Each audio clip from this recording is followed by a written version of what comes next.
बिस्मिल्लाहिर्रहमानिर्रहीम। आज हमारा माइक्रोबायोलॉजी का लेक्चर नंबर 4 है। टॉपिक ऑफ डिस्कशन है सबसे पहले रिप्रोडक्शन इन प्रोकैरियोट्स। रिप्रोडक्शन का मतलब क्या है कि एक बैक्टीरिया किस तरह से रिप्रोड्यूस होता है और वो किस तरह से उसका जो पेरेंट सेल है वो किस में कन्वर्ट होता है, डॉटर सेल में कन्वर्ट होता है।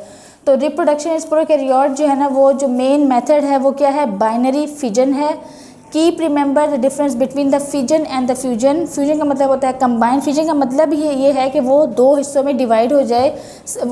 जैसा कि डायग्राम में आपको नज़र आ रहा है कि एक पेरेंट जो है ना बैक्टीरिया है, एक पेरेंट सेल है। उस वो जो पेरेंट सेल है, सबसे पहले उसका जो क्रोमोसोम मटेरियल है वो भी डिवाइड हो जाएगा और उसकी जो सेल वॉल है वो भी दो हिस्सों में डिवाइड हो जाएगी और दरमियान से जो है ना फिर ये स्प्लिट हो जाता है और इस तरह से दो डॉटर सेल जो है ना वो बन जाते हैं। और ये जो डॉटर सेल प्रोड्यूस होते हैं ये क्या कहलाता है, binary fission method in the prokaryotes.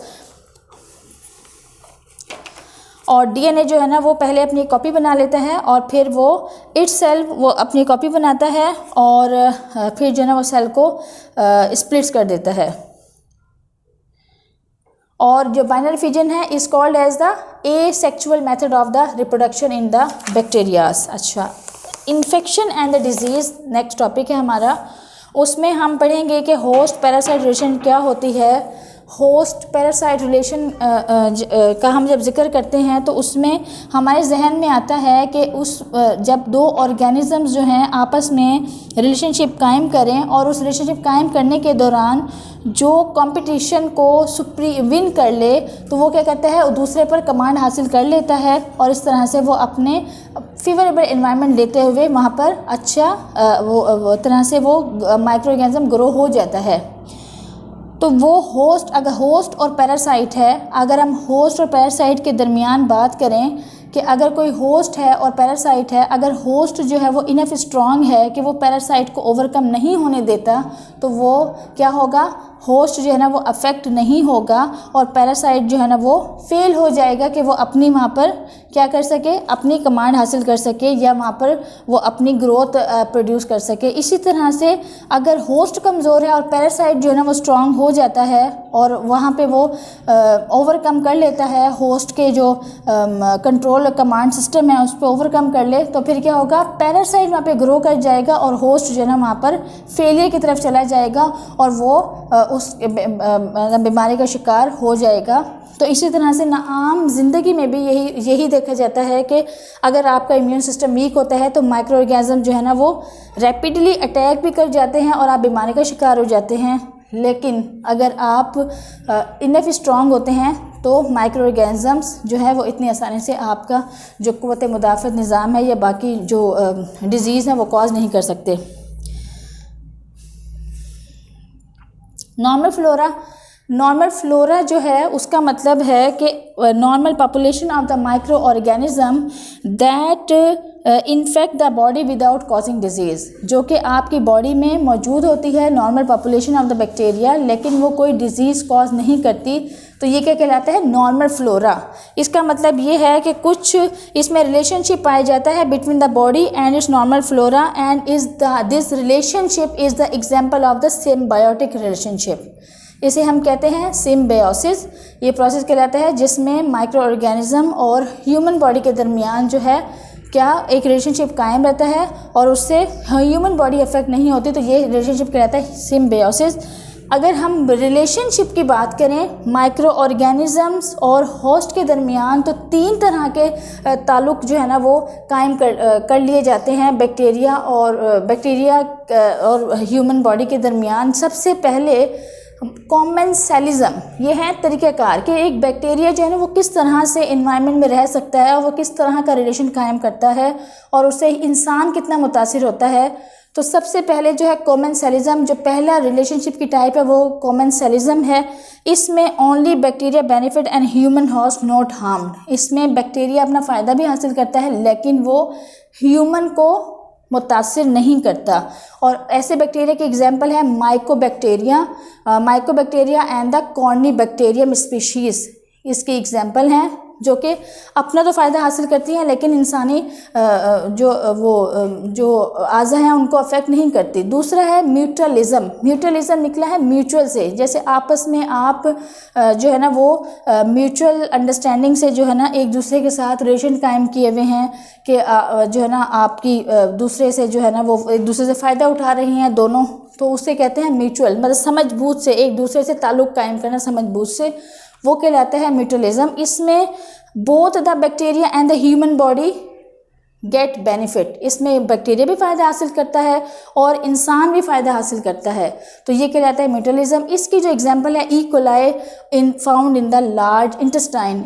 E coli species है जो कि लार्ज इंटेस्टाइन में पाई जाती है, जो कि आपकी आंतों को ताकत प्रोवाइड करती है और आपकी आंतों को मज़ीद इन्फेक्शन से बचाती है। ये नॉर्मल फ्लोरा है, आपकी आंतों को हेल्दी रखने के लिए ई कोलाई का बहुत ज़रूरी है। थर्ड टाइप ऑफ रिलेशन पैरासिटिज़म, जैसे नाम से जाहिर है कि इसमें जो बैक्टीरिया है वो तो बेनिफिट करता है लेकिन ह्यूमन बॉडी जो है ना अफेक्ट हो जाती है। और पैरासिटिज़म रिलेशनशिप जो है वो किसकी वजह से होता है, पैथोजेनिक बैक्टीरिया की वजह से होता है। जैसे pathogenic bacteria Vibrio cholera is causing the cholera, Mycobacterium tuberculosis जो कि क्या करता है, ट्यूबरक्लोसिस टीबी कॉज करता है, तो ये क्या कहलाएगा, पैथोजेनिक बैक्टीरिया कहलाएगा। इसी तरह से जो है बाकी जैसे स्ट्रेप्टोकोकस निमोनी वो क्या कॉज करता है, नमूनिया कॉज करता है, तो ये क्या कहलाते हैं, पैरासिटिज्म टाइप ऑफ रिलेशन है जिसमें माइक्रो ऑर्गेनिज्म जो है वो ह्यूमन बॉडी को अफेक्ट कर देता है।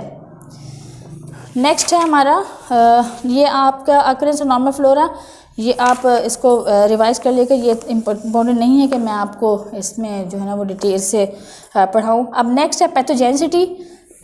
ये डेफिनेशंस हैं, इसका वन बाय वन डेफिनेशंस मैं बता देती हूँ। पैथोजेनिसिटी जो है refers to the ability of parasite to gain entry into the host tissues and bring about physiological and anatomical change result in a change of health and thus the disease। Pathogenicity क्या कहलाती है कि जब human body के अंदर micro organism दाखिल हो जाता है और वो टिश्यूज़ की फिजियोलॉजिकल और एनाटॉमिकल जो है ना वो चेंजेस कॉज करता है ह्यूमन बॉडी के टिश्यूज़ में, फिजियोलॉजिकली भी एनाटॉमिकली भी, तो उस चेंज की वजह से जो ह्यूमन बॉडी है वो किसका शिकार हो जाती है, बीमारी का शिकार हो जाती है। तो this whole process is called as the pathogenicity. Pathogen क्या होता है, वो microorganism that is causing the disease, that can cause the disease is called as the pathogen. और जो रिलेशनशिप है डिजीज़ कॉजिंग के लिए ह्यूमन और पैथोजन के दरमियान वो क्या कहलाता है, पैरासिटिज्म कहलाता है। अच्छा, parasites very greatly in their pathogenicity. अगर हम पैथोजेनिसिटी की बात करें कि वो कितना अफेक्ट कर सकता है, तो उसमें हमारे पास कुछ टर्म्स यूज़ करते हैं कि एक ऑर्गेनिज्म जो है ना वो कितना अफेक्ट कर सकता है, किस हद तक अफेक्ट कर सकता है, या वो बिल्कुल अफेक्ट नहीं करता, या वो बिल्कुल जो है ना आपकी बॉडी को नुकसान नहीं पहुंचाता। उसके लिए स्पेसिफिक टर्म्स यूज़ होती हैं जो कि वन बाय वन मैं बताती हूँ। वायरुलेंसी जो वर्ड है, virulence is use to express degree of pathogenicity. Virulency जो है ना वो डिग्री ऑफ पैथोजेनिसिटी कि ये किस हद तक जो है इन्फेक्शन कॉज कर सकता है, वो विरुलेंसी कहलाती है। विरुलेंट क्या कहलाता है, एक organism such as typhoid bacillus that invariably cause the disease set to be a highly virulent. अगर एक माइक्रो ऑर्गेनिज्म है वो डिजीज़ कॉज जो है ना वो टाइफाइड बैसिलस है और हमें उसका अंदाज़ा है कि वो क्या कॉज कर सकता है, टाइफाइड कर सकता है, तो इसका मतलब ये है कि जो टाइफाइड बैसिलस है is highly virulent for causing the typhoid disease. इसी तरह से अगर हम बात करें Vibrio cholera, this is the highly virulent bacteria that can cause the cholera in human body. इसी तरह से बहुत मतलब मुख्तलिफ type of microorganism that can affect the human body severely, तो वो क्या कहलाएगा, उसकी वो वायरुलेंसी कहलाएगी, वो वायरुलेंट कहलाएगा। वो माइक्रो ऑर्गेनिज्म क्या कहलाएगा, उस बीमारी के लिए क्या करार पाएगा, वायरुलेंट करार पाएगा।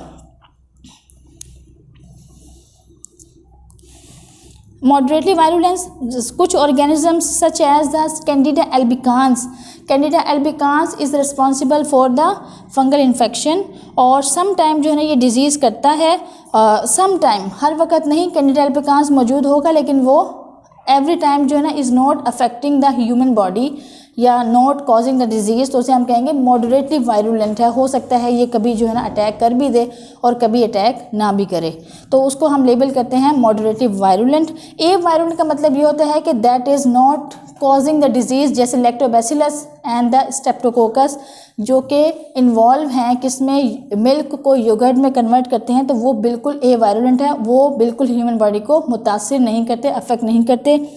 अपॉर्चुनिस्टिक, बाज़ इन्फेक्शन ऐसे होते हैं, अपॉर्चुनिस्टिक इन्फेक्शन वो इन्फेक्शन होते हैं जब वो ये देखते हैं माइक्रो ऑर्गेनिजम्स के एक ह्यूमन बॉडी का जो क़ुव्वत मुदाफ़ा निज़ाम है, डिफेंसिव सिस्टम है, वो क्या हो गया, सुप्रेस हो गया है। जैसे कि the best example of very depressed human immunity system वो कौन सी है, HIV एड्स है, जिसमें वन बाय वन मैं आपको बताती हूँ कि जो हेड है, अगर उसका हेड को वो मुतासिर, वो आपके अपॉर्चुनिस्टिक इन्फेक्शन करता है, वो अपॉर्चुनिस्टिक इन्फेक्शन मिक्स्ड हो सकते हैं, उसमें हो सकता है वो फ़ौरन से जो है ना बैक्टीरियल इन्फेक्शन भी कॉज कर रहा है, उसमें कुछ फंगल इन्फेक्शन भी इन्वॉल्व है और उसमें कुछ वायरल इन्फेक्शन भी इन्वॉल्व हैं। सपोज करें अगर वो हेड को मुतासिर करता है तो उसमें कौन सी स्पीशीज, टोक्सोप्लाज्मोसिस कॉज करता है और क्रिप्टोकोकल मेनिंजाइटिस, ये दो डिजीज़ जो है ना वो कॉज कर देता है। उसकी वजह से वो हेड का इन्फेक्शन, आपके सर का मरीज़ को जो HIV एड्स में मुब्तला था उसको हेड का इन्फेक्शन हो जाता है। अगर हम बात करें आइस की, cytomegalo virus CMV, cytomegalo virus viral disease cause कर देता है, वो क्या मुतासिर करती हैं, HIV एड्स पेशेंट की आइस को मुतासिर कर देती हैं। इसी तरह से अपॉर्चुनिस्टिक इन्फेक्शन जो है माउथ एंड थ्रोट का जो होगा वो कैंडिडियासिस, यीस्ट से कॉज होता है। यीस्ट जो है फंगल स्पीशी ही होती हैं और ये क्या कहते हैं, कैंडिडियासिस जो है वो किसका, माउथ का इन्फेक्शन है, that is cause by the yeast. इसी तरह से लंग्स में वो मुख्तलिफ टाइप ऑफ इन्फेक्शन कॉज कर देता है। निमोसिस्टिक कैरिनी निमोनिया कॉज करती है, ट्यूबरक्लोसिस भी कॉज कर सकता है और हिस्टोप्लाज्मोसिस भी कॉज कर सकता है। ये वो इन्फेक्शन है जो कि लंग्स को मुतासिर कर सकते हैं बैक्टीरिया के। इसी तरह से गाउट में साइटोमेगालो वायरस भी कॉज कर सकता है, क्रिप्टो